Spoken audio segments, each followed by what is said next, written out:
Hi guys, it's me again.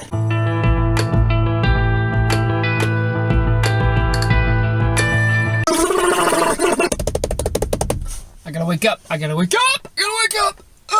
I'm so tired for some reason, I don't know why. I'm like Ethan from H3H3. You know what I mean? Okay, so I got a suggestion. Can't remember who the comment was. Look, I'll put it up on screen. I'm sorry. They suggested doing a video on the differences of TE and SE. Now, at first I was like, is this something, I mean, did people really get this confused? I don't think so. Then I thought of examples where I did get types confused of people who had a dominant function of SE or TE, and I thought it was the other. So, say, for example, I met a guy, I thought he was ENTJ at first. He was actually just ESTP. He was just an old ESTP. I know another guy. He was looking at an ESTP, and he thought this person was an ESTJ. Let's, in general, stick with ESTP versus ESTJ. ESTJ, of course, leads with dominant, it begins. They lead with TE, and ESTPs lead with SE. Now, SE is extroverted sensing, of course. When you think of extroverted sensing, you often can just think of basically the immediate sensation, the immediate feel, the immediate immediacy, just in general, right? It's the function that sort of like, I used to make fun of a friend, an ISTP friend. They have auxiliary extroverted sensing. I used to make fun of him for, like, I would basically sort of talk to him, like, make jokes about him being like a dog humping a fire hydrant or something. And you say, oh, they pee on fire hydrants. They can hump it too, okay? You know, dogs they're versatile. Because oftentimes people who lead with SE, they tend to, they seem like they're being led around by their nose, kind of like a dog. Just, if you guys ever watched the EJR&D channel, he was an ESTP. I don't know what he did. He lived in a gym or something. It looked like there was always, you know, bikes and rock climbing gear or something. I don't know what. I kind of thought it was an act for a while because I was just like, well, this is like a little too fitting. Especially because when he first showed up, he said he was ISTP. So later on he says he's ESTP. I'm like, okay, he doesn't know what he's talking about at all.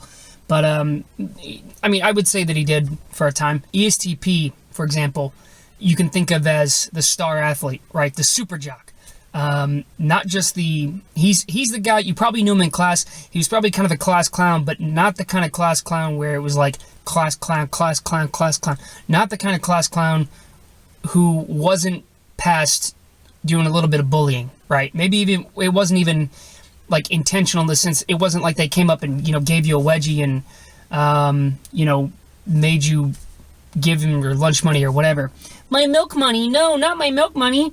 But ESTPs were the kids in class who, you know, they may or may not have played a sport, but they were the kid that most people thought was funny. You might have looking at them occasionally like, man, would you just shut up? You just keep talking. Your jokes aren't even good. But they've got a way about them that most people will be able to appreciate. There's kind of like, they're almost like, they're smart in ways that you wouldn't have expected, but then they're dumb in these ways that you're just like, why are you not thinking of that? But they're very much like, right, in conversation, you could tell an ESTP because they'll either be questioning you or you're questioning them, but it's bouncing back and forth. If ESTP is the athlete, ESTJ is the coach, right? ESTPs have no drive to lead necessarily other than to lead by example. I'm doing this and you can come with me, right? We've got our gang now, ESTP, like, you know, if they have like a group, just imagine like some sort of, you know, gang in a movie, but the leader isn't much further ahead of anybody else. He's kind of in the gang, just sort of like leading him. They sort of know, he kind of knows where he's going and they're definitely following him. ESTJ, they rose to that position because they wanted to be on top. They wanted to be leading. Now, I've known some ESTJs to act like they don't like to lead, yet at the same time, it is murder to their soul to not be in charge of whatever they're a part of.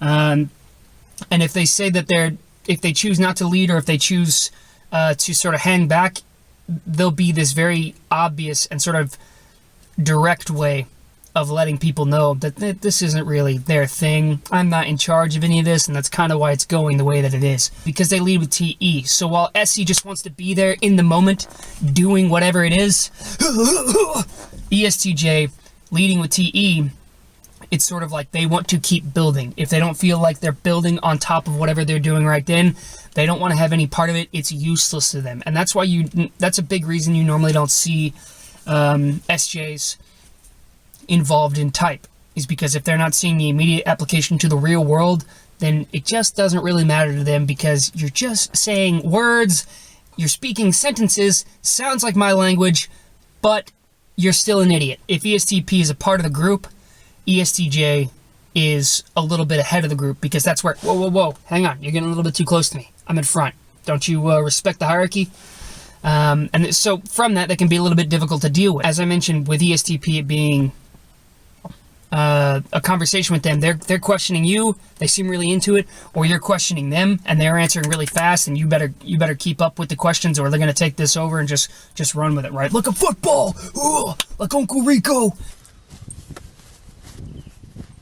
But from that, ESTJ, conversations with them will also be kind of like an interview, but not nearly as on your toes. It's almost like a direct interview. They're either talking to you, teaching you, my bad, or you're talking to them, and they'll occasionally come back with a question if they're interested in the first place. But ESTP, hot potato, right? ESTJ, it's like, okay, you have the potato now, or you have the ball.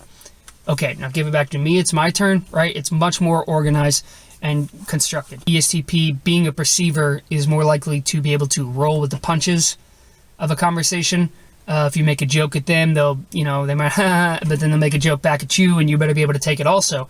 ESTJ, it's like, oftentimes, it can very easily turn into bullying on either side. If you get the upper hand, on them, they're not going to know what to say, and they'll start getting annoyed. If they get the upper hand on you, God help you, because the mob is going to be at their back for fear of the ESTJ turning on to them, and they don't want that. Nobody wants that. Remember, I said, later, dudes. I think the biggest reason that anybody would get these types confused, again, of course, is that when they show up, their presence is known. Even if they act like they don't want their presence known, you can tell that they're looking around. Who knows that I'm here? Who's already recognized? I'm so tired, Todd.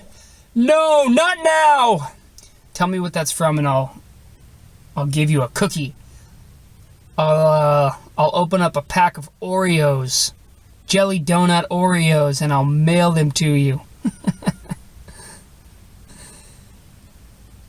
That'll be your prize. If you have any suggestions for stuff you want me to do for whatever reason, or things that you're not entirely clear on or whatever, then yeah, let me know. At first I was like, I didn't necessarily want to do this because I thought, that's a little simple, and there are a bunch of other channels to get information like this, but I guess that's part of why I started this channel. Not every video needs to be, you're not so special, you're not that great, just deconstructing MBTI, because generally it seems like the biggest way to get the views are just to talk about basic type stuff, specifically if it comes to INTJ and INFJ stuff, because they're always, either those types or people who think they're those types are always looking for more information on themselves. I've worked for ESTPs before, and it's like they want to be in charge, right? And they, I'm sure they like the paycheck and they like people knowing that they're the guy around here, but they'll also get bored pretty quickly and they want to join in on the work.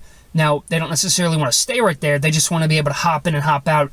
ESTJs, it's like if they're in charge of you, they'll hop in occasionally because they need to show you how it's done, right? They want to make sure that things stay the way they're supposed to. But for the most part, they'll stay out of it because, hey, I'm in charge. This is what I do. You do the work. I'm on top of you. I used to do that. I don't need to do it anymore. There's much more clearly defined lines. Again, the difference between judger and perceiver. Judger, perceiver, just sort of a mix of things. Hopefully this makes sense to you.